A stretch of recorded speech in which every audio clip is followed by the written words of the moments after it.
Apa, Joseba, aspaldiko, goratzen zara nitaz, hor, Gernika gozotegian egon ginen Saninazion, eta oin, ekarri zaitut beste konfiteria batera, Barakaldoko Zuberoa. Oso konfiteria berezia da, eta bertan oso produktu bereziak egiten ditugu. Etorri eta dastatu nirekin, mesedez.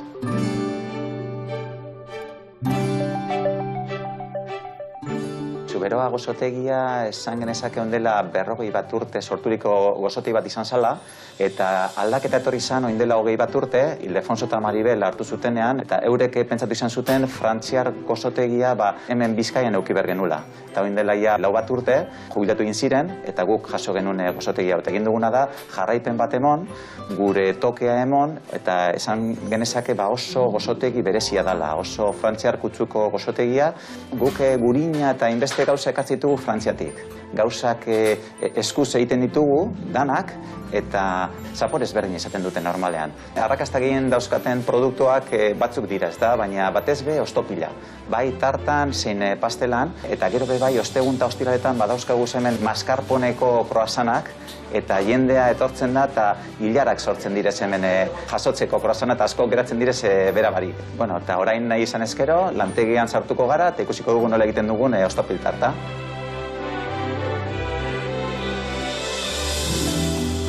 Hemen daukagu Sofian gure konfiterua, hemen daukagu irin fortea, indarrarekin, gero beste irin flojo bat, gurina, gatza, ura, eta hemen erabiliko dugun krema pastelera.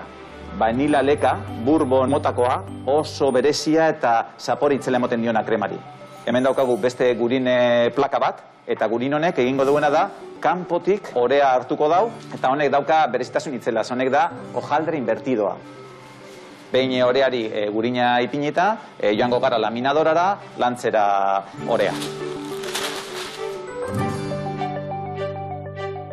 Behin orea laminadorean buelta erdi emon eta gero, sartzen dugu izozkailuan. Erreposoan egon behar da pare bat orduz. Oso produktu freskoak dira. Orduan da produktu bat egunean edo pare bat egunetan jan behar dana.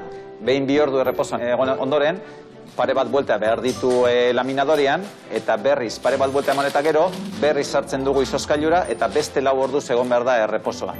Ostopila tarta oso berezia da Gabonetan batez be.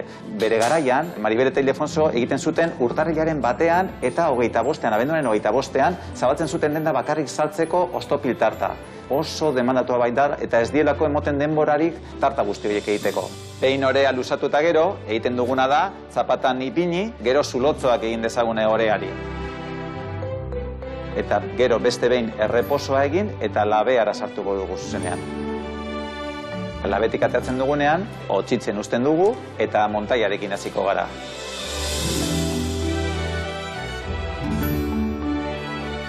Bueno, Joseba, hemen duzu gure ostopil tarta, nahi duzunean gure gana etorri eta dastatu gurekin, eta Zuberoako tarta hau itzelona da, eta ikusiko duzu ze onak egite ditugun hemen gure produktuak, Zuberoa gozotegian.